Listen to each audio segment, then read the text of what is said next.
اور وہ اس کا جو جس اثر سے اس نے شادی کی وہ بھی بیمار رہتا ہے. تو شی اینڈ سب وہ پھر اسکول میں کام کرتی ہے کیونکہ ہسبینڈ جو ہے وہ یا تو بے روزگار رہتے ہیں یا بیمار رہتے ہیں, بیماری کی وجہ سے نوکریاں چھوٹ جاتی ہیں.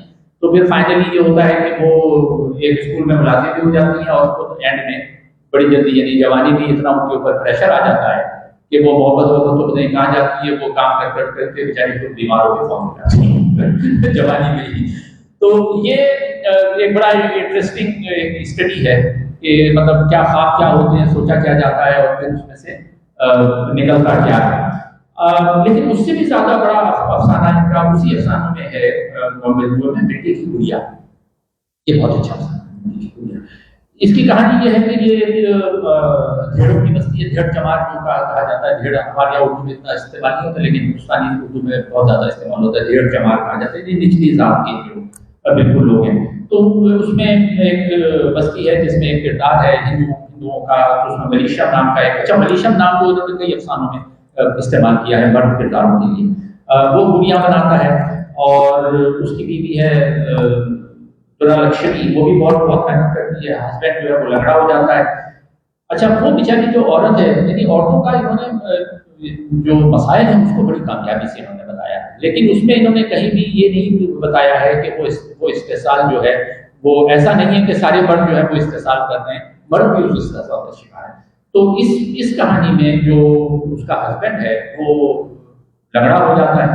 اب شی از دا ون کہ جو فیملی کو بھی دیکھ رہی ہے, اپنے لنگڑے ہسبینڈ کے لیے بھی وہ خدمت کر رہی ہے, اس کے مرہم پٹی بھی کر رہی ہے, سارا کچھ کرتی ہے. لیکن اب وہاں حیدرآباد میں یہ بالکل رواج اس وقت انہوں نے کئی افسانوں میں بتایا ہے کہ عورتوں کی خرید و فروخت کا رواج بڑا عام تھا. اور خرید و فروخت اس طرح سے نہیں تھی کہ کہیں پر بازار لگ رہا ہو یا بولی لگ رہی ہو. اس میں یہ ہوتا تھا کہ غریب لوگ, یہ جو بعد میں بازار فلم میں جو دکھایا گیا ہے وہ بات کی کہانی ہے, لیکن وہ بھی تقریباً ویسا ہی ہے کہ کوئی عرب آتے ہیں اور وہ پیسے دیتے ہیں اور وہ امیر جو ہے وہ اس عورت کو شادی کرتے ہیں کیسے دیتا. لیکن اس کہانی میں یہ بتایا اور کئی کہانیوں میں یہ بتایا گیا کہ وہاں پر جو عورت کی خرید و فروخت ہوتی تھی وہ ایسے ہوتی تھی کہ اگر کوئی عورت, غریب عورت کوئی پسند آ گئی ہے کسی امیر مرد کو, تو وہ جا کے اس کو پیسے جب مشت بڑی رقم دے دیتے تھے کہ یہ ہمارے یہاں کام کرے گی. تو وہ ایسا نہیں تھا کہ ہوتی فروخت ہی تھی وہ. تو یہ اتنا وہ کام کرتی ہے. اور وہ جب اس کی شادی ہوئی تھی اپنے ہسبینڈ سے, ملیشم سے, تو اس نے وعدہ کیا تھا کہ میں تجھے چوڑیاں لا کے دوں گا. لیکن وہ جو بھی اس کی 5-10 سال شادی رہی اس میں کبھی بھی اتنا پیسے ہی نہیں تھے کہ وہ چوڑیاں لا کے. اب کیا ہوتا ہے کہ وہ اس کا جو سسر ہے وہ سسر اس کو ایک مالک کے ہاتھوں فروخت کر دیتا ہے, کیونکہ اس کار والے مالک نے اس نوجوان خوبصورت عورت کو کہیں دیکھ لیا اور کہا یہ تو میرے گھر کام کرے گی, یعنی اس کو ہر طرح سے تصرف میں لایا جائے گا اس عورت کو. تو وہ 100 روپے کی آفر کرتا ہے, کہتا ہے یہ 100 روپے. تو وہ سسر جو ہے وہ آ کے بیٹے کو راضی کر لیتا ہے کہ 100 روپے میں یہ جا رہی ہے. اچھا, اور وہ یہ بھی بتاتے ہیں کہ ان کی فلاں کی عورت جو ہے وہ 50 میں گئی تھی, فلاں کی عورت 60 میں گئی تھی, فلاں کی 70 میں گئی تھی, تو یہ بہت اچھے پیسے مل رہے ہیں. تو جو ہسبینڈ ہے وہ بھی راضی ہو جاتا ہے کہ ہاں ٹھیک ہے, اور وہ پیسے ایڈوانس لے لیے جاتے ہیں. اور افسانے کا اختتام اتنا اچھا ہے کہ وہ اس کو بتایا جاتا ہے عورت کو, لکشمی کو, کہ تو تیرے لیے خوشخبری دی جاتی ہے ان کے موقع کہ واہ واہ واہ تیرے تو ہاتھ کھل گئے, تو راج کرے گی, تجھے تو مالک کے گھر جانا ہے اور وہ کار میں آئے گا تجھے لینے, آج شام میں آ رہا ہے. اور وہ ظاہر عورت منع نہیں کر سکتی. تو جب وہ کار میں آتا ہے, اچھا 50 روپے ایڈوانس مل چکے. افسانے کا اختتام اس پر ہے کہ جب وہ جا رہی ہوتی ہے تو یہ جو اس کا شوہر ہے لڑکا, وہ جیب سے چوڑیاں نکالتا ہے اور کہتا ہے دیکھ میں تجھے وعدہ کرتا تھا نا کہ میں تجھے چوڑیاں دوں گا, تو یہ میں چوڑی, اور وہ چوڑیاں اسی ایڈوانس سے لے کر آیا ہے جو اس نے 50 روپے دیے تھے. تو وہ کہتی ہے اب کیا فائدہ, تو ہی رکھ لے, اور وہ اس کے ساتھ کار میں بیٹھ کے چلی گئی. تو اس طرح کے افسانے ہیں جس کو میں یہ مٹی کی گڑیا کو کسی بھی لحاظ سے بہت بڑا افسانہ, اور خاص طور پہ اس کا جو اختتام ہے آپ یہ ان افسانوں میں سے جس کو پڑھ کے آپ ہل جاتے ہیں. تو اب یہاں میں اپنی گفتگو روکتا ہوں. اوور ٹو اجلاس. چلیے, کہ افسانوں کو جو کے بارے میں جو کچھ بھی کہہ رہا ہوں یا کہوں گا, ایک بات تو میں پہلے کلیئر کر دوں کہ میں ان ہتھیاروں سے واقف بھی نہیں ہوں. میرے پاس وہ نقد و نظر کے جو ہوتے ہیں جانچتے ہیں. میں کہانی کو صرف دیکھ سکتا ہوں, لکھ سکتا ہوں, وہ ترکیبیں وہ اصطلاحات میں جانتا ہی نہیں. ایک اچھے کہانی کار کی کچھ نہ کچھ پہچان ہوتی ہے. یعنی ایک تو یہ ہوتا ہے کہ اس کو کہانی بیان کرنا، ٹھیک ہے، کہانی اس کے پاس ہے، بہت اسٹرانگ ہے، کردار بہت اچھے ہیں، کھیل بہت اچھا جمایا ہے اس نے، لیکن ساتھ ہی ہم اس سے کچھ اور بھی توقع رکھتے ہیں. ایک توقع بڑے کہانی کار سے ہم یہ توقع رکھتے ہیں کہ جب وہ کہانی بیان کی جائے گی یا پڑھی جائے گی یا آپ سنیں گے یا پڑھیں گے تو ہم اس کہانی کے زمانے سے آگاہ ہوں گے. ہم اس زمانے کو کیسے اس زمانے کو بیان کیا گیا ہے، زمانے کا بیان ہے یا نہیں. یہ ایسا نہیں ہے کہ ایک کمرے میں 3 لوگ ہیں اور وہ 3 لوگوں کی کہانی ہو صرف، اور کہیں نہ کسی کا بیک گراؤنڈ ہو، نہ جو زمانہ ہے اس کا کہیں پہ حوالہ ہو، نہ حالات کا حوالہ ہو. تو یہ وہ کہانی ہم بڑے کہانی کار سے توقع رکھتے ہیں کہ وہ اپنے زمانے کو ضرور ڈاکومنٹ کریں. کہانی کار، اچھا کہانی کار، دنیا کا جتنے بھی بڑے کہانی کار ہیں انہوں نے اپنے زمانے کو ڈاکومنٹ کیا، دستاویزی شکل کی، اور جیسی بھی یعنی اس کو کہتے ہیں نا مقدور بھر جتنی استطاعت ہے اس میں اتنی اس نے کی ہے. تو یہ جو جیلانی بانو ہیں انہوں نے، میں سمجھتا ہوں یہ فریضہ خوب نبھایا ہے 2 طرح سے. ایک تو یہ کہ حالات کو بیان کرنا، عورت کے حالات، شہر کے حالات، عام آدمی کے حالات، اس زمانے کے حالات جس وقت کہانی رونما ہو. دوسرا وہ ایک مڈل کلاس اور لوور مڈل کلاس کے حالات، اس کے ساتھ کہانی کو نبھانا، یہ انہوں نے بخوبی کیا. اور اس میں کچھ تو ایسے کام کیے ہیں کہ اچھا کیونکہ ساتھ ہی کیونکہ کہانی کار تو بہرحال کیے ہیں، اور انہوں نے کیا کیا کہ ان کے پاس ورائٹی بہت ہے. ورائٹی بھی ایک بہت بڑی چیز ہوتی ہے کہانی کار کی. بعض اوقات یہ ہوتا ہے، ناولوں میں یہ بہت ہوتا ہے کہ بعض اوقات کہانی کار خود کو ریپیٹ کر رہا ہو، کیونکہ زیادہ مواد وہ اپنی زندگی سے لے رہا ہوتا ہے، اس کے کردار بھی کچھ ملتے جلتے ہوتے ہیں، تنوع نہیں ہوتا. تو یہ جیلانی بانو کے پاس جو میں نے جتنی کہانیاں پڑھی، میں نے بھی کوئی 35-40 پڑھی ہوگی کہانیاں. یہ کتاب مجھے نہیں ملی ورنہ شاید تو جو یہ ورائٹی جو ہے نا ان کے پاس، کہانی کی ورائٹی اور کرداروں کی ورائٹی وہ بہت زیادہ ہے. اور جو ریپٹیشن ہے وہ بھی اس قدر کمال طریقے سے کی ہے. 2 جگہ تو حیرت انگیز، ایک ہی جیسے حالات کی کہانی، اور ان کے درمیان پیریڈ بھی بہت زیادہ ہے. ایک کہانی ہے یہ شہر بکاؤ ہے، اور دوسری کہانی ہے پتھر کا شہزادہ. یہ شہر بکاؤ ہے میں کہانی یوں شروع ہوتی ہے کہ صاحب آئیے ہمارا شہر اب بیچ رہے ہیں، تشریف لائیے، کیا چاہیے آپ کو. اس مونولوگ پہ کہانی چلیے، آپ کو لیڈر چاہیے، آپ کو اسمگلر چاہیے، آپ کو چور چاہیے، آپ کو ادیب چاہیے، آپ کو سیاستدان چاہیے، آپ کو نعرے لگانے والے چاہیے. اس طرح وہ کہانی چلائی. ایگزیکٹلی اسی طرح وقت کے فاصلے کے ساتھ انہوں نے یہ جو پتھر کا شہزادہ ہے اس میں اس کا ابتدائی ہوا کہ آئیے جناب میوزیم میں دیکھیے کیا کیا ہے ہمارے میوزیم میں. اور اس میوزیم میں ایک علاقے کے میں جو کچھ ہوتا رہا ہے، جو اس کے ماضی میں ہوتا رہا ہے شہر کے، وہ سب وہ دکھانا چاہتا ہے کہ دیکھیں یہ بھی ہوا تھا، یہ بھی ہوا تھا، یہ بھی ہوا تھا. ایک ہی طرح کی کہانی ہے وہ، لیکن ان کا بالکل ٹریٹمنٹ بالکل الگ ہے. اسی طرح بالکل اسی طرح انہوں نے ایک واقعہ، ایک اتفاق کو، آپ جانتے ہیں نا کہانی میں اتفاق جو ہے اس کی بڑی اہمیت ہوتی ہے. کہانی کار کو بھی آسانی ہو جاتی ہے کہ اتفاق سے محبوب سامنے آ گیا، یا اتفاق سے کوئی جو لڑائی ہونی تھی وہ میرے سامنے ہو گئی. یہ اتفاق جو ہے یہ ہے ایک پلین کریش. 2 کہانیوں میں ہوائی حادثے کا ذکر، ٹھیک ہے جی. ایک کہانی ہے ایک دن کیا ہوا، اور دوسری کہانی ہے جناب اپنے مرنے کا دکھ. اپنے مرنے کے دکھ میں یوں ہوا ہے کہ جو مرکزی کردار ہے، جو ہیرو ہے، کوئی دوست فون کرتا ہے، اگر مبارک ہو تو مر گئے ہو یار. بھائی کیا مطلب ہے؟ کہ بھائی وہ تمہارا پلین کریش ہو گیا تو مر گیا. تو یہ اطلاع میں ملی. تو اس دوست نے تو یوں فون کیا تھا یہ سب جاننے کے لیے کہ زندہ ہے کہ نہیں. اس نام کا کوئی آدمی پلین میں سوار تھا، وہ مر گیا. لیکن قیامت کی بات یہ ہے کہ یہ آدمی فکر مند ہے، یہ ہے گلف کے کہیں پہ، سعودی عرب میں یا کہیں جہاں کسی فوری آ نہیں سکتا، فون مل نہیں رہا. اس کو یہ فکر ہے کہ میری بیوی مر جائے گی صدمے سے، میرے ماں باپ جو ہے کہیں کے نہیں رہے. بہت اچھا افسانہ. اور میں کیا کروں؟ اور یہ رابطے کی کوشش کر رہا ہے اور رو رہا ہے پوری طرح کہ یار میں کیسے ان کو بتاؤں کہ میں زندہ ہوں.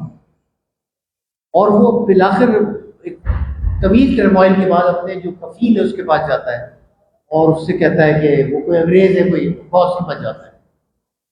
تو کہتا ہے کیوں رو رہے، کیا ہو گیا؟ اس نے کہا جی ایسا ہو گیا. اور وہ میرے گھر والے پتہ نہیں کیا سمجھتے، وہ ہنستا ہے یار دیکھو پتہ چلے گا تمہیں گھر والے کیا سمجھتے کیا ہوگا.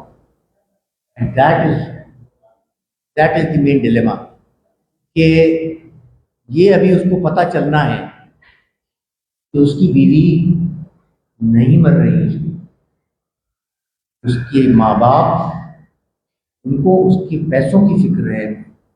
وہ پیسے جو بیچتا تھا، جو جائیداد بن چکی تھی، کس کا حق ہے، بیوی کا ہے یا اس کے ساس سسر کا ہے؟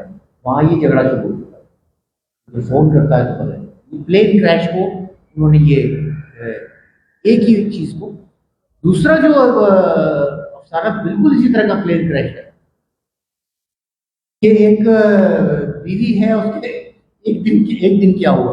یہ بہت ہی عمدہ ہے کہ وہ ایک بیوی ہے اور اس کو اپنے شوہر پہ شک کیا یقین ہے کہ یہ فلاں عورت بہت دلچسپی لیتا ہے، اس کے پاس جاتا ہے، مسلسل وقت گزارتا ہے اور جو مجھ میں خوبیاں تلاش کرنی چاہیے وہ اس میں تلاش کرتا ہے. مجھے بتاتا ہے یہ جل رہی ہے، دن رات پریشان ہے کہ میرا شوہر میرے ہاتھ سے نکل چکا ہے، میں کیا کروں. شوہر تیار ہو رہا ہے، کپڑے تیار کر رہا ہے، پرفیوم لگا رہا ہے، کبھی یہ پہنوں گا، نہیں کبھی ٹائی لگاؤں گا. اور یہ اس کو یاد ہے کہ آج یہ جو تیار ہو رہا ہے نا یہ اس دوسری عورت کی سالگرہ ہے. تو یہ بہت تلخ ہو رہی ہے، بار بار تلخ ہو رہی ہے. شوہر کوشش کر رہا ہے بچ کے نکل جاؤں کسی طرح اس جگہ سے، شوہر کو اپنی جانی نہیں ملتی اور وہ چلا جاتا ہے بلا. اب یہ بیوی جو ہے یہ اداس گھر میں ہے، مطلب دکھ سے برا حال ہے اس کا. دیکھو وہ چلا گیا اور دوپہر میں کسی وقت تو فون آتا ہے شوہر کا. وہ کہتا ہے گھبرائے ہوئے اس میں کہ بھائی وہ بات یہ کہ مجھے تو جانا پڑ رہا ہے شہر کے باہر اور میں جا رہا ہوں، تو میں کل آؤں گا واپس. لیکن بھی شام کو لائیں گے ہم یہ بہت بتاتے ہیں. یہ چڑھنے کی بجائے خوش ہو جاتی ہے دو باتوں پہ. ایک یہ کہ یہ وہاں نہیں گیا جہاں میں سمجھ رہی ہوں. دوسری بات یہ کہ اس کو سالگرہ کا دن ہی یاد نہیں کرتا. اس قدر خوشی کی بات ہے. اور یہ ہنسی مذاق کرنے لگتی ہے لوگوں سے، بچوں سے کھیلنے لگتی ہے، ملازم سے مذاق کرنے لگتی ہے، وہ ایک دم خوش مزاج ہو جاتی ہے.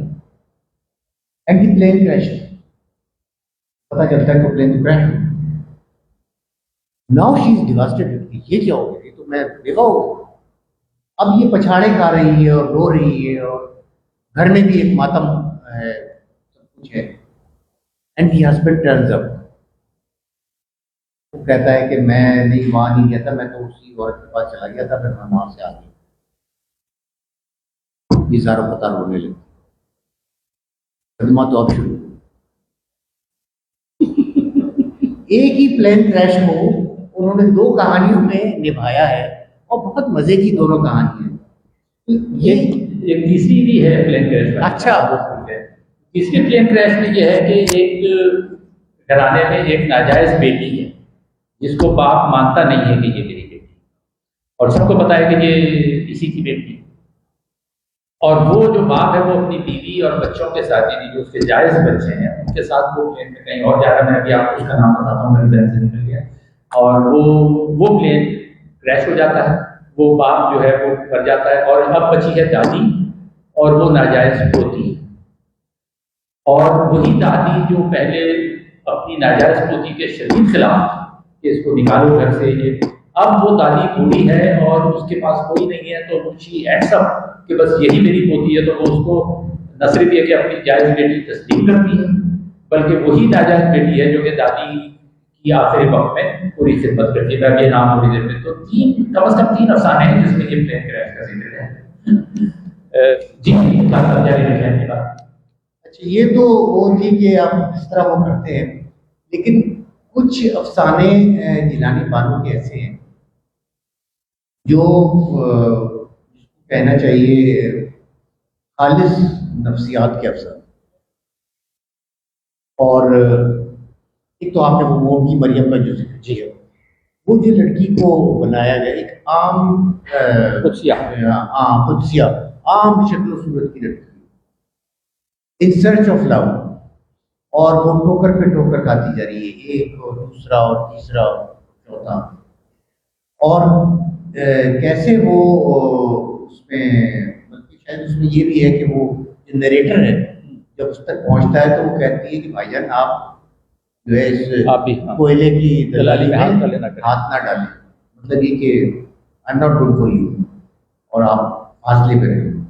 تو جو جس سے الٹیمیٹلی وہ شادی کرتی ہے، ہی از اے پلے بوائے، جو اپنے اس کو اعتماد ہے کہ بہت زیادہ وہ، اور اس پہ جو ہے اس کو وہ شادی بھی کر لیتی ہے، اس کے ساتھ اسے شہر بھی جا کے رہ لیتی ہے، اور پھر اس کی یعنی اس کی کام نہ کرنے کی صورت میں خود کام کرتی ہے۔ ایک جو ان کا جو عدل جو تھا ان کا افسانہ، وہ بہت ہی کمال تھا، اور اس کو پڑھ کے مجھے ممتاز مفتی، حالانکہ یہ ممتاز مفتی سے پہلے کا افسانہ ہے، وہ کئی ان کے افسانے یاد آئے۔ ایک آدمی، یہ 2 دوست ہیں، ایک دوست کہتا ہے کہ میں نے ایک ایسی حسین لڑکی دیکھی ہے، میں تو مر گیا ہوں، وہ جب چلتی ہے تو ایسی ہے، حسن اس کا ایسا ہے قیامت خیز۔ دوسرا جو لڑکا ہے جو نریٹر ہے وہ ایک سادہ مزاج نوجوان، وہ یہ سن کر اس کی محبت میں مبتلا ہو گیا وداؤٹ سینگ دا لیڈی، اور وہ اس حد تک چلا جاتا ہے کہ وہ پا تو نہیں سکتا وہ، لیکن جب اس کی شادی ہوتی ہے تو وہ اپنی بیوی سے بالکل مطمئن نہیں رہتا، وہ پہلے دن ہی اپنی بیوی کو بتا دیتا ہے کہ I've been in love with someone else۔ بیوی کو صدمہ بھی پہنچتا ہے، شوق پہنچتا ہے، لیکن وہ حوصلہ افزائی کرتی ہے، ہمت دیتی ہے، اس کو اس سے محبت کرتی ہے، اس کی خدمت کرتی ہے، یہ اپنی ہی دنیا میں مگن، یہ اسی خیال میں کہ وہ پتہ نہیں اب کہاں اس کی نہ جانے کہاں شادی ہوئی۔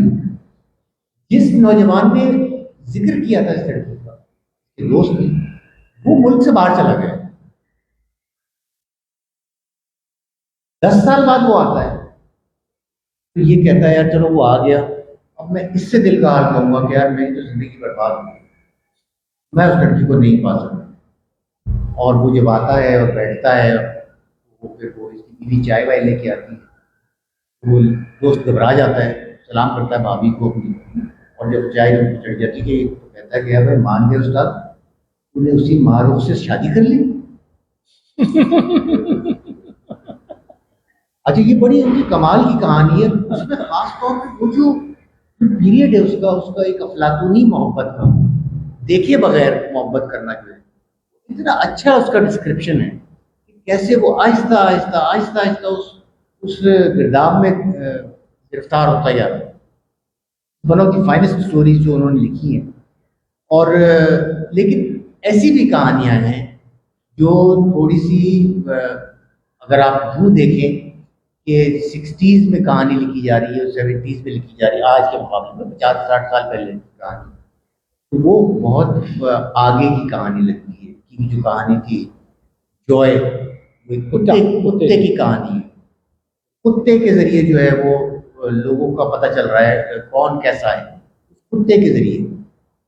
اور اسی طرح ایک ہے بات پھولوں کی، ایک پھولوں کی دکان ہے، اس پہ ایک لڑکا کام کر رہا ہے اور ایک مالک کام کر رہا ہے، اور وہ ان کے پاس پھولوں کے آرڈر آ رہے ہیں.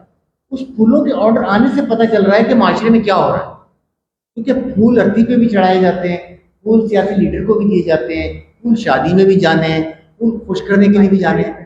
تو وہ جو جس طرح وہ حالات کا پتہ چل رہا ہے اور انسانی رشتوں کا پتہ چل رہا ہے، اس سے ایک پھولوں کی دکان پہ صرف پھولوں کی فروخت ہو رہی ہے اور اس سادھو لے جاتا ہے تو اس سے بے تحاشا لگاؤ جس طرح رفتہ رفتہ ڈیولپ کیا گیا کہانی میں ایک ظاہر ایک بڑی بات ہوتی ہے کہ آپ پہلے اس کے بعد آہستہ آہستہ ایک دم نہیں بیان کر سکتے، تو آپ کا فن ہوتا ہے. تو جیلانی بانو نے بعض چیزوں میں تو بہت ہی زیادہ میرے حساب سے آگے کا کام کیا اپنے زمانے کے حساب سے، اور ایسے کردار تخلیق کیے، ایسی کہانیاں تخلیق کی جس کی وجہ سے آج ہم یہاں بیٹھے ہیں اور ان کو یاد کر رہے ہیں، اور ہم ان کہانیوں سے گویا ان کو اجنبی نہیں سمجھ رہے. کہانی وہ آج کی کہانی جیسی تر و تازہ کہانی ہے. اچھا، میں کچھ اور کہانیوں پہ بات کروں گا. ایک ہم نے دو بات کی تھی، ایک مٹی کی گڑیا اور موم کی دریا.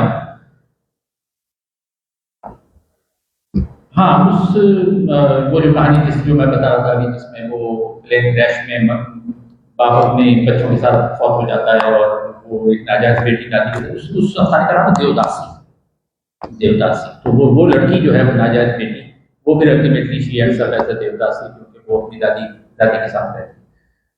ہاں، ایک اور ان کا افسانہ ہے چھٹکارا. اس میں یہ ماسٹر ہے جو بہت کھاوڑا ہے، یعنی وہ ٹیوشن پڑھانے آتا ہے بیچارہ. کسی گھر میں امو نام کی ایک بچی ہے، بچی کو پڑھاتا ہے، اور وہ اس کو جو بھی چیز دی جائے کھانے کے لیے وہ نہ صرف کھا لیتا ہے بلکہ وہ گھر میں آ کے لگتا ایسا ہے کہ اس کو صبح سے کھانا نہیں کھایا، اور وہ چیزیں مانگتا ہے. یعنی اگر اس کو کھانا نہیں ملے گا تو وہ کہے گا بچی سے کہ جا کے میرے لیے 4 آم تو لے آ. وہ 4 آم لائے گی تو وہ 4 آم کھا لے گا. پھر تھوڑی دیر میں کہے گا اچھا تیرے کے بعد جو بیر پیڑ میں ہوتے وہ تو ذرا توڑ کے لے آ. تو وہ کچھ نہ کچھ اچھا، اب وہ چونکہ جس گھر میں آتا ہے وہ صاحب حیثیت لوگ ہیں تو ان کے لیے کوئی اتنا بڑا مسئلہ نہیں ہے، تو وہ ایک مذاق کا ایک ذریعہ بھی بن جاتا ہے وہ ماسٹر.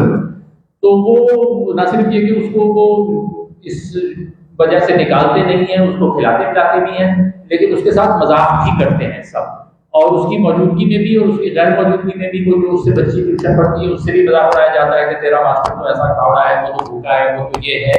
اور اچھا، پھر گھر والے جو ہے وہ ساری بچی چیزیں سنبھال کے رکھتے ہیں کہ کل کا وہ سالن پڑا ہوا ہے تو وہ بھی دے دو، اور پرسوں کی روٹی پڑی ہے تو وہ بھی دے دو. تو دکھایا گیا ہے کہ جو چیز اس کو مل جائے وہ کھا لیتا ہے. اس کا اینڈ یہ ہوتا ہے کہ بچے مذاق میں یہ کرتے ہیں کہ آج اس کو کچھ اور چیز نہیں دی جائے گی، اور وہ جو گھر والے کھانا دیتے ہیں وہ کہیں ادھر ادھر کر دیتے ہیں، اور وہ کچھ خاص اس کا حلوہ بنا کے اس کو کھلا دیتے ہیں. اچھا، اور اسی دوران میں وہاں پر اس شہر میں جو ہے وہ ہیضہ بھی پھیلا ہوا ہے، تو وہ گھاس پھوس کا حلوہ، اچھا اب وہ منع نہیں کر پاتا کیونکہ اس کو روز اچھی چیزیں ملتی ہیں، تو اس دن جو اس کو وہ گھاس پھوس کا حلوہ دیا گیا تو وہ منع نہیں کر پاتا کہ میں یہ نہیں کھاؤں گا. تو وہ پسند نہ ہونے کے باوجود بھی وہ زبردستی وہ گھاس پھوس کا حلوہ کھا لیتا ہے، اور کھا کے اس کو ہیضہ ہو جاتا ہے، پھر وہ فوت ہو جاتا ہے. اور جب وہ فوت ہو جاتا ہے تو پھر وہ گھر میں وہ جو دوسرے جو اچھا گھر والوں کے لیے بھی یہ بھی ایک مذاق ہے. تو وہ مذاق میں پھر یہ ہوتا ہے کہ چلو بھائی چھٹکارا، وہ بچی سے کہتے ہیں چل بھائی اب تجھے تو چھٹکارا نہیں ہے، یعنی اب تجھے اس سے نہیں پڑھنا پڑے گا. تو اس کو اس کی موت کو، ایک دردناک موت کو، ایک غریب آدمی، اور اس کا یہ بھی بتایا گیا ہے کہ کیونکہ ماسٹر جو تھا وہ پہلے بہت غریب تھا، اس کو بڑے ایسے حالات میں ہو رہا تو وہ اور غربت کی وجہ سے وہ کھاتا تھا. تو یہ بھی افسانہ ایسا ہے کہ جو آپ کو آنسر پر پڑھ کے ہلا دیتا ہے کہ یار یعنی ایسا بھی ہوتا ہے۔ ایک اور افسانہ ہے ان کا بہاروں کے بیچ، بہاروں کے بیچ، یہ بھی بہت اچھا افسانہ ہے۔ اس میں کسان ہیں جو کہ حیدرآباد اسٹیٹ کے دیہی علاقوں سے کئی افسانے ان کا، اچھا حیدرآباد کی ریاست کی پہ جو ادب لکھا گیا ہے اس میں دو تین جو لکھنے والے ہیں ان میں ایک تو عزیز احمد کے ناولٹ اور وہ بڑے کارآمد ہیں جو حیدرآباد اسٹیٹ کو سمجھنا چاہیں، اور اس وقت کی جو وہاں پر سماجی اور سیاسی صورتحال بھی عزیز احمد نے گریز اور جب پوش ہوئی وغیرہ یہ عزیز احمد کے ہیں آپ لفا، ہاں وہ اس پہ ہے، لیکن یہ گریز تو خاص ان کا حیدرآباد کا عزیز احمد اور بھی دو تین ہیں ان کے۔ وحیدہ نصیر نے بھی لکھا، لیکن وحیدہ نصیر اتنی آگے نہیں گئی، ان کے افسانوں میں خاصا حیدرآباد کا ذکر ہے، واحد تبسم بھی۔ ہاں تو اس میں کسان فیملی جو ہے وہ گاؤں سے شہر کی طرف موو کرتی ہے کیونکہ اس کسان کے بیٹے کو جاگیرداروں نے کسی جرم میں مار دیا ہے اور ان کو وہاں سے بھاگنا پڑا۔ بھاگ کے یہ بہو کے ساتھ شہر آ گئے ہیں اور وہ بہو جو ہے وہ حاملہ ہے اور وہ شہر میں کیونکہ اس کو ٹریفک کا سمجھ نہیں اتنی تو وہ ایک ٹریفک کے حادثے میں ماری جاتی ہے، اور جو نیریٹر ہے اس میں وہ نیریٹر بتلا رہی ہے کہ میں نے اس عورت کو مرے ہوئے دیکھا، تو اس کا حاملہ تھی پورے دنوں کی وہ، تو وہ بچہ اس کا باہر آ گیا۔ جس پہ مجھے واقعہ یاد آیا کہ کراچی میں مرے ہاڑ پہ جو واقعہ ہوا تھا پچھلے سال، ٹینکر کی زد میں ایک موٹر سائیکل پہ حاملہ عورت تھی اور وہ اپنی وائف کا چیک اپ کرا کے آ رہا تھا، اور یہ واقعہ کراچی میں کہ وہ اس بچی اس حادثے میں اس عورت کا پیٹ پھٹ گیا اور وہ بچہ بچہ جو ہے وہ یہاں کراچی میں ہوا تھا۔ یہ دردناک واقعہ ہے۔ تو اسی طرح کا ایک واقعہ جو ہے وہ انہوں نے اس بہاروں کے بیچ میں دیا ہے کہ، اور پھر یہ ہوتا ہے کہ اچھا وہ اس کو لے کر اسپتال جاتے ہیں اس عورت کو، کیونکہ ابھی وہ سانس لے رہی ہے، تو جب اسپتال لے کر جاتے ہیں تو یہ وہاں کو چھوڑ کے آ جاتی ہے۔ تو پھر این افسانے کا یہ ہے کہ وہ بچہ زندہ ہوتا ہے، تو وہ جو کسان بوڑھا ہے وہ بچے کو لے لیتا ہے اور کہتا ہے کہ یہ دیکھو اس کو کسی کی نظر ڈالیں گے اور یہ زندہ رہے گا اور یہ ہماری بہاروں کا بیج ہے۔ یعنی اس سے وہ ایک رجائیت اور امید کہ ایک نسل بھی آگے چل رہی ہے اور یہ بچہ ہمارا ہے بہاروں کے بیج۔ یہ ایک بہت اچھا افسانہ ہے۔ اچھا اس کے علاوہ ایک تو اور پھر ہم اسلام صاحب بات کریں گے، پھر میں ناول کو تھوڑی بات کرتا ہوں۔ شکارہ پہ بات کر لی۔ ایک انار ایک ان کا افسانہ ہے، ایک انار۔ اگر یہ لوگوں نے جن کو یاد ہے چوکی کا جوڑا، اس پر چپتائی کا افسانہ، اس میں تھوڑی سی مماثلت ہے۔ اس میں بھی یہی ہے کہ اچھا ان کے کئی افسانوں میں اس چیز کا بھی ذکر ہے کہ پاکستان بن گیا اور پاکستان بننے کے بعد آدھے خاندان پاکستان چلے گئے حیدرآباد سے، کیونکہ حیدرآبادی بہت بڑی تعداد میں آئے تھے نا، یہاں حیدرآباد کالونی بھی بن گئی تھی۔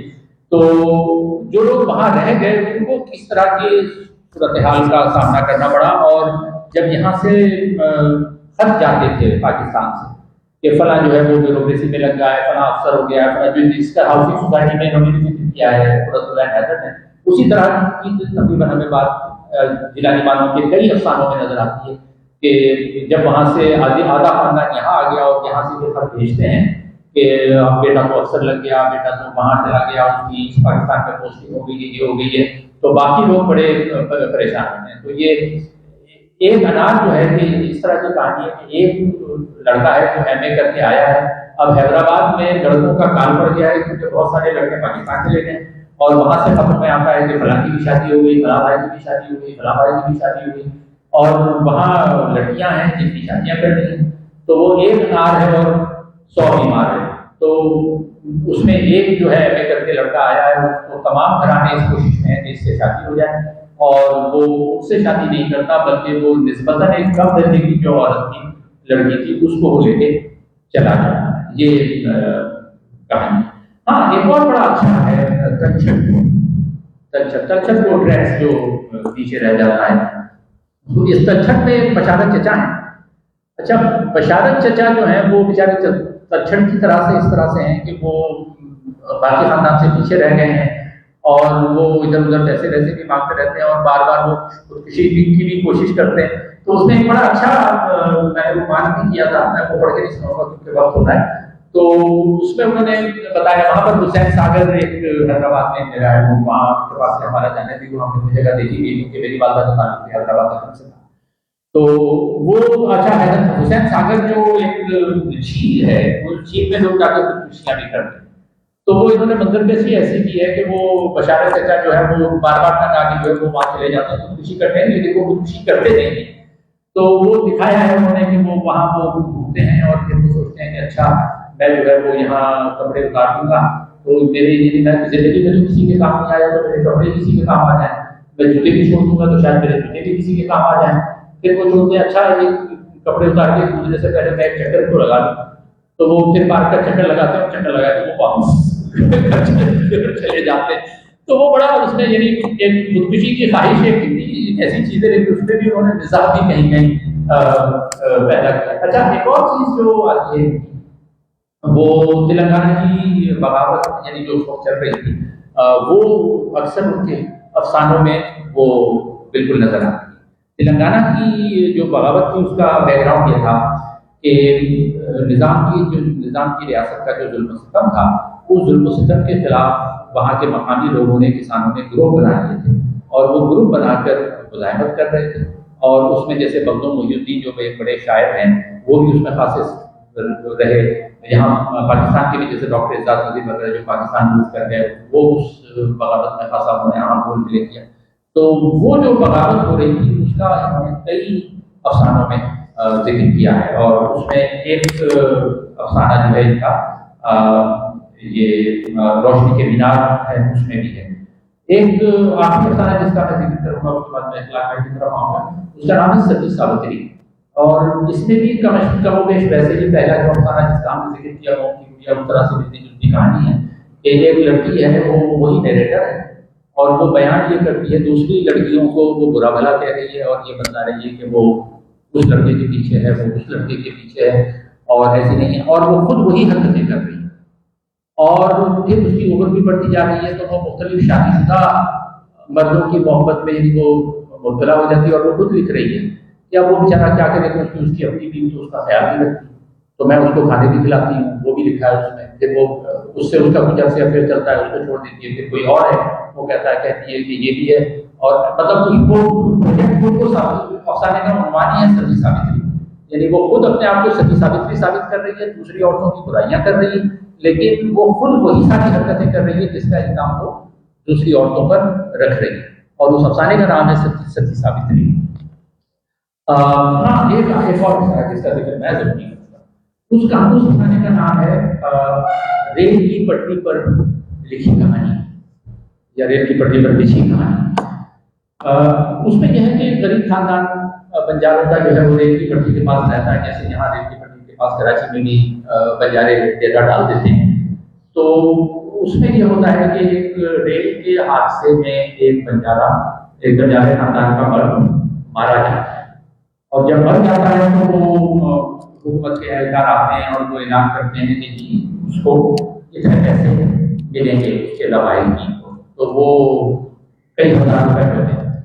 تو بارہ لوگ کچھ دن کو اس کا سبو کراتے ہیں لیکن وہ پیسے لے کے وہاں سے کہیں اور چلے جاتے ہیں اور جب وہ چلے جاتے ہیں تو کسی اور شہر میں پڑھنے وہ ڈالتے ہیں پڑاؤ اور وہاں پر کوئی ریل کا حادثہ ہوتا ہے اور ان کا اپنا بچہ غائب ہوتا ہے.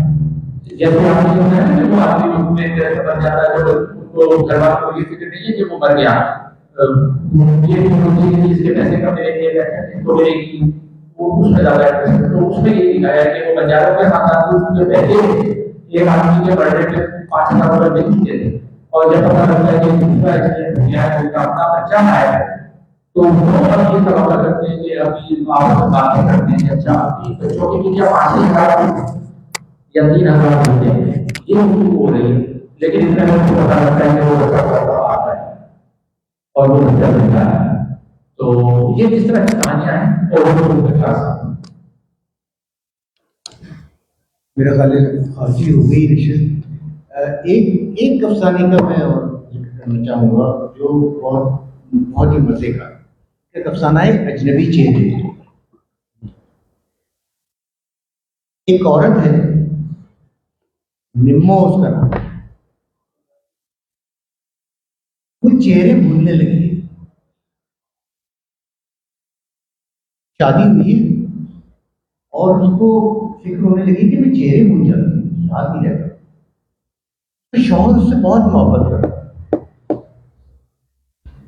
اور وہ یہ ڈرتی ہے کہ مجھے اس کا چہرہ یاد رہے گا یا نہیں رہے گا. اب کے ساتھ ساتھ اس کو یہ فکر ہونے لگی.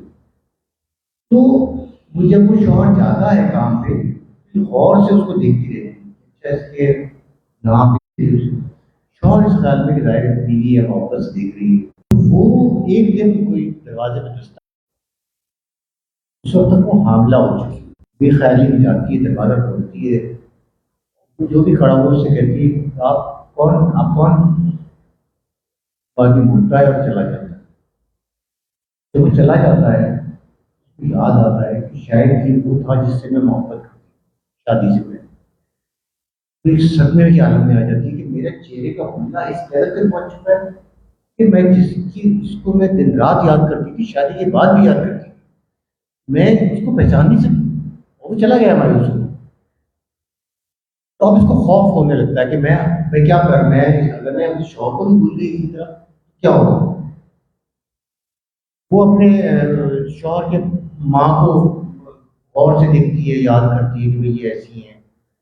وہ آہستہ آہستہ لوگوں کو احساس ہونے لگتا ہے کہ کیسی ہوتی جا رہی ہو, لکڑ ہوتی جا رہی ہو, کیا ہے. تو غور سے دیکھتی رہتی ہو, خاموش رہتی ہو, گھبرائی نہیں رہتی, غائب دماغی کی کیفیت میں رہتی ہو. یہ کسی کو بتاتی نہیں ہے. بہرحال یہ سلسلہ چلتا رہتا ہے. اور وہ شوہر جو ہے, شوہر کی محبت میں کبھی نہیں, توجہ پوری دیتا ہے. تو جب وہ کہانی اسی طرح وہ بلڈ اپ کرتی گئی ہیں, اور اس کے بعد ایک دن اس کو احساس ہوتا ہے کہ یہ میں بہت غلط کر رہی ہوں. شوہر آتا ہے, یہ دن صبح یاد کرتی ہے کہ یہ شوہر آج کالی پتلون پہن کے گیا ہے. مجھے یاد رکھنا ہے کہ کالی پتلون پہن کے. شام کو جب جاتی بھول جاتی ہے کہ وہ کالی تھی کیا, سفید تھی, گرین تھی, کیا تھی. شام کو یہ اس خیال میں تھی کہ شوہر کالی پتلون پہن کے گیا. دروازہ کھولا, نیچے سے نظر آیا کہ وہ سفید پتلون ہے. تو اس نے دروازہ کھولا اور پیچھے آ کے کہا کون. اندر آیا, اس نے کہا کیا ہو گیا, تم پہچانتی نہیں تو کیا تم نے انگلیاں بنا رکھا ہے, اپنا برا حال کر رکھا ہے, تو تیار ہوا کرو, کس طرح تم باتیں کرتی رہتی. تو اب یہ اس کو کیسے بتایا کہ میرے ذہن میں یہ تھا کہ تم تو کالی پتلون پہن کے گئے اور تم سفید تو کیا ہے. تو یہ بہت کشمکش میں. بہرحال نے فیصلہ کر دیا کہ اب مجھے اپنے آپ کو اجتماع کرنا ہے, اور اب مجھے یعنی حالات کو بہتر کرنا ہے اور اپنی حمیت کو ٹھیک کرنا ہے. یعنی کیا کر رہی ہوں, میں اپنی زندگی تباہ کر رہی ہوں. محبت کرنے والے شوہر, تو یہ نئے کپڑے پہنے اور تیار ہو کے, اور جب وہ شوہر آتا ہے, شوہر اندر آ جاتا ہے, یہ کوئی کام کر رہی ہے. پیچھے سے شوہر آتا ہے, وہ کہتے ہیں ارے رخشی تم آج تو ہمارے گھر کے باغ جا گئے. اس کا نام رخشی نہیں. اس دن اس کو یہ احساس ہوتا ہے شوہر بھی اس کو چہروں کو بھولتا ہے جیسے یہ چہروں کو بھولتی ہے. بہت ماسٹر کلاس ہے, جس طرح انہوں نے اس کو نبھایا ہے اور بہت اچھا وہ کیا ہے. اینڈ دیٹ ریمائنڈس می, یہ جو کہانی کی ضرورت ہے نا, اسی طرح کا ایک اور بڑا دلچسپ افسانہ ہے اسکوٹر والا. اچھا, اس میں یہ ہے کہ ایک کپل ایک چھوٹے بچے کے ساتھ, انفینٹ بچے کے ساتھ کسی نئے گھر میں کرائے کے مکان میں گئے ہیں. اچھا, ہسبینڈ چلا جاتا ہے کام پہ, اب یہ چھوٹے بچے کو سلاتی ہے کیونکہ اس کو کھانے پکانے نہیں کرنا ہے, اور ایک اسکوٹر والا ہے جو بار بار نیچے سے آتا جاتا ہے اور وہ بچے کو اٹھاتا ہے.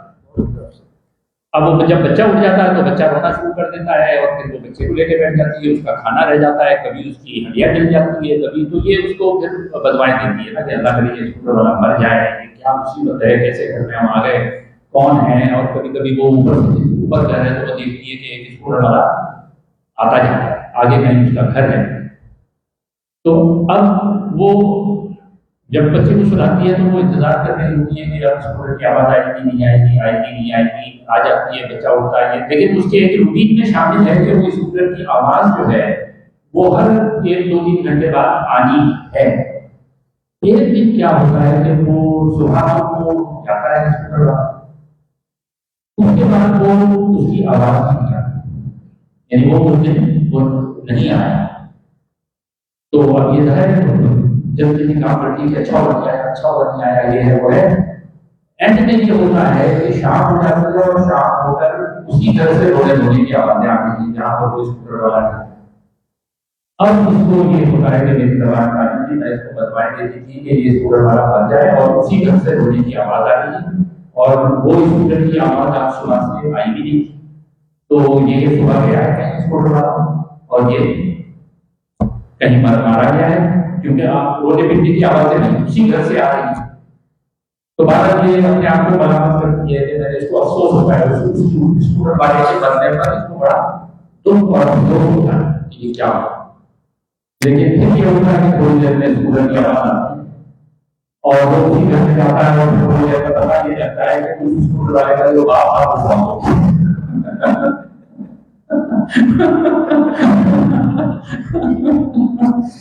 تو کہانی کی ضرورت ہے نا کہ آپ پڑھتے ہیں تو کس طرح سے بنایا گیا ہے۔ اچھا آپ کچھ اور کہنا چاہیں گے؟ آپ نے بارش کے ساتھ بات کریں، میرا خیال ہے آپ بات کریں، سالوں میں بہت بات ہوئی، افسانوں پہ خاصی بات ہوگی، اور مثلا بہت سارے افسانے ہیں اور بہت اچھے افسانے ہیں۔ بارش سن ان کا جو ناول ہے، پتہ نہیں اس کو ناول کہنا چاہیے یا ناولہ کہنا چاہیے، تقریباً 200 یا 210 صفحات کا ہے۔ 200 صفحے میں ناول تو بن جاتا ہے، میرے خیال ناولہ 150 صفحے کا ہوگا۔ تو یہ میں نے ان کی پہلی تحریر پڑھی جو ایٹیز میں آیا تھا، 85 میں آیا تھا، اور اسی وقت میں نے یہ پڑھا تھا، اور اس وقت مجھے اس ناول نے بہت متاثر کیا، اور یعنی وہ ابھی بھی میں اپنی اس رائے پر قائم ہوں کہ وہ ایک بہت اچھا ناول ہے۔ یعنی ان ناولس میں سے ہے کہ جن کو اردو کے اچھے ناولوں میں مقام نہیں دیا، جیسے میں اکثر یہ سوچتا ہوں کہ عصمت چغتائی کو زیادہ افسانہ نگار کے طور پہ شہرت ملی، لیکن ان کا ناول ہر لحاظ سے بڑا ناول ہے۔ لیکن جب ہم اردو کے بڑے ناولوں کا ذکر کرتے ہیں تو وہ نہ عصمت چغتائی کی ذکر ہوتا ہے اور نہ ان کے بارش اسلام کا ذکر ہوتا ہے۔ میرا خیال ہے دونوں کا ہونا چاہیے اردو کے بڑے ناولوں میں۔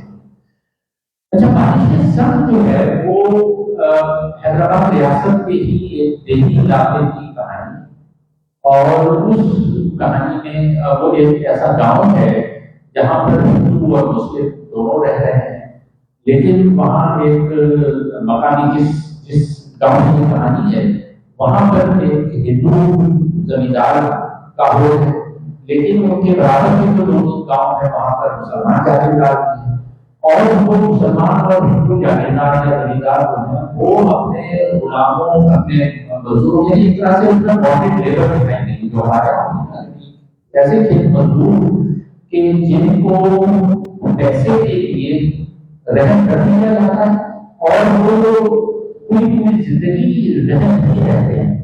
یعنی مثال کے طور پہ بتایا گیا ہے کہ میرا باپ کیسے رہ رہا، تو بڑے بہن کی شادی، بہن کی شادی کرنی تھی تو پیسے دینے تھے، تو جب ساہوکار زمیندار سے پیسے لیے تو وہ کاغذ پہ رونا لگا دیا گیا کہ تم یہ پیسے کتنے دن میں ادا کرو، تو انہوں نے ایگریمنٹ کیا کہ 2 سال میں یا 3 سال میں ادا کریں گے، اور اس میں کا بیان بھی کرے گا، سود بھی لگے گا، سود بھی ایڈ ہو رہا ہے، اور ان شاء اللہ سود ہی ادا کرنے میں زندگیاں نکل جاتی ہیں، اور 20-30 سال وہ کھیت مزدور مفت کی بیکار کرتے ہیں، وہ مسلمانوں کے گاؤں میں بھی زمینداروں کے پاس اور ان کے پاس بھی، اور نہ صرف یہ بلکہ وہ ہندو اور مسلمان دونوں زمینداروں کو یہ اختیار حاصل ہے کہ وہ گاؤں کی کسی بھی عورت کو اگر اپنے تصرف میں لانا چاہیں تو کوئی بھی گھر والا انکار نہیں کر سکتا، اور جوان کی ہوئی اور اگر وہ جاگیردار کب سے اس کو کام پر بھیج دینا، اور وہ گھر والے جو ہے منع نہیں کر سکتے کہ ہم کام پر نہیں دیں، اور کام پہ بھیجنے کا مطلب ہی یہ ہے۔ اچھا، اور یہ نہیں کہ اس کے جاگیردار کے گھر میں اپنی عورتیں ہیں، وہ عورتیں موجود ہیں اور وہ سب سے مجھے کام کرنے کے لیے بتایا ہے کہ وہ اپنی بیوی سے کہے گا کہ ذرا میرے کمرے کی تو جھاڑو لگاؤ، تو وہ اس سے کہیں گے کہ جاؤ. تو اس طرح سے عورتوں کا استعمال بتایا ہے. یہ بتایا ہے کہ اسی میں ایک غزل ہو جاتا ہے، یعنی جب ایک سلیم نام کا کیریکٹر جو مین کیریکٹر ہے، وہ سلیم نام کی جب بہن کے ساتھ یہ زیادتی ہوتی ہے تو وہ دراتی لے کر جاتا ہے اور وہ جاگیردار ہے، سب لوگوں کے سامنے اس کی دراتی سے اس کی گردن پہ پھیر دیتا ہے اور خود شہر چلا جاتا ہے، یعنی حیدرآباد آ جاتا ہے. اور جب حیدرآباد میں آتا ہے، حیدرآباد کے بارے میں اس نے کہانیاں بہت سی کی کہ حیدرآباد میں تو مزدوری بھی دی جاتی ہے اور پیسے ملتے ہیں، آزاد رہی تو پھر فوری کا جو دوسرا حصہ ہے اس میں وہ شہر کی حیدرآباد شہر کی زندگی کی جو گرمیاں ہیں وہ کہ وہاں پر کس طرح سے کام ہوتے ہیں اور کس طرح سے وہاں پر جن بندوقوں سے سرمایہ کام لیتے ہیں وہ کا کس طرح سے استحصال کرتے ہیں. تو یہ بھی ایک یعنی جو ترقی پسند ادب کی میں بات کر رہا تھا، تو اس ترقی پسند ادب کا جس میں طبقاتی استحصال کو بہت واضح طریقے سے بیان کیا گیا ہے. یہ ناول بڑے کمال کا ناول ہے. دو سوالوں کو سوچے کا ناول ہے اور آپ یہ ایک دو نشست میں پڑھ لیں گے اس کو، لیکن میں یہ سجیسٹ کروں گا کہ اگر آپ ان کے افسانے نہیں بھی پڑھتے تو بارش کے ساتھ ناول ضرور پڑھیں. دوسرا ناول مجھے ان کا اتنا اچھا نہیں لگا، اس کا نام ہے پیغام غزل. اب وہ ناول کا عنوان پر مجھے یہ لگتا ہے کہ ایک غزلوں کا مجموعہ ہے یا اس طرح کی چیز ہے، لیکن دراصل ایوان غزل جو ہے وہ ایک عمارت کا نام ہے جس میں دو بھائی رہتے ہیں مسلمان جاگیردار. ایک کا نام ہے غالباً واحد حسین اور دوسرے کا نام احمد حسین، اور دونوں یہ شاعری میں مگن ہیں اور ان کے بعد کی جائیدادیں ہیں جو چلی آ رہی ہیں اور پھر خاندانوں کی آپس کی چرچائیں چل رہی ہیں. وہ اپنے معاملوں میں لکھی ہیں تو وہ مجھے بڑی مماثلت نظر آئی ہے مزید احمد کی تحریروں میں اور یہ ایوان غزل جو ناول ہے اس میں.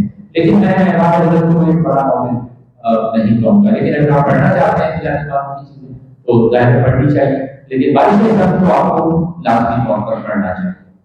اللہ صاحب میرا خیال ہے بس آج کی نشست کو یہیں پر آپ وائنڈ اپ کرتے ہیں اور سوال اگر ہاں بالکل اگر کوئی سوال کرنا چاہیں ضروری نہیں ہے بس نہیں ایک منٹ دے دیتے ہیں اگر ایک منٹ پہ کوئی. یہ دو ہی ناول ہے. جی آپ کنکلوژن میں کچھ کہنا چاہیں تو آپ کنکلوڈ کر دیں. آپ کنکلوڈ کر دیں. ساتھ ہی آج کی نشست کا اختتام ہوتا ہے. مدیر انجم صاحبہ بہت شکریہ. آپ کر لیں، مجبور نہ کریں. مجبور نہ کریں بھائی.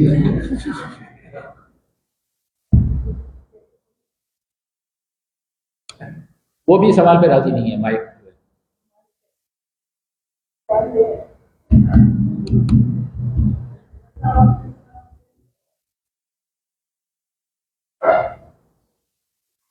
السلام علیکم. یہاں بہت خوشی ہوئی، خاص طور پر برادر کو امام صاحب یہاں موجود ہے. ان کو 50 سال سے میں یہ کہنا چاہ رہا ہوں کہ ایک ہی تھیم ہوتی ہے جس کو مختلف لوگ مختلف انداز میں پیش کرتے ہیں. آج جو ایک تھیم نظر آئی وہ یہ ہے کہ کسی کی موت سے اس کے رشتے دار دکھ میں مبتلا تو ہوتے ہیں، لیکن اس سے توقعات بھی وابستہ ہے. جب وہ توقعات پوری نہیں ہوتی تو ایک عجیب قسم کا شاپ ہوتا ہے، اس کو بیان بھی نہیں کیا جا سکتا کہ وہ خوشی کی اور شام کی درمیان کیا ہے. ایک نوجوان ہے، اس کا بڑا بھائی ایک ٹرین کا سفر کر رہا ہے، خبر آتی ہے کہ وہ ٹرین کا حادثہ ہو گیا. اب وہ پھر سٹی اسٹیشن پر پہنچ جاتا ہے. پھر وہ بیٹھا ہوا گاڑی گروپ میں اور اعلانات ہو رہے ہیں کہ بہت بہت 5 لاکھ ہیں، زخمی ہونے پر 1 لاکھ روپے. اس کے ذریعے 5 لاکھ روپے کا استعمال کیا ہے. مقام کا کرایہ اتنے مہینے آدمی کو ہو جائے گا، میری شادی کرنے کا وہ ہو جائے گی، بہن کی شادی ہو جائے گی، گھر پر بھی کام لگے. یہ سب سوچ رہا ہوتا ہے. اس کا بڑا پرائز جو سامنے آپ کھڑا ہوتا ہے تو میں گھر خود ہی پہنچ جاتا ہوں کیوں میں کرے کرتا ہے ٹھیک ہے صاحب یہ زندہ ہے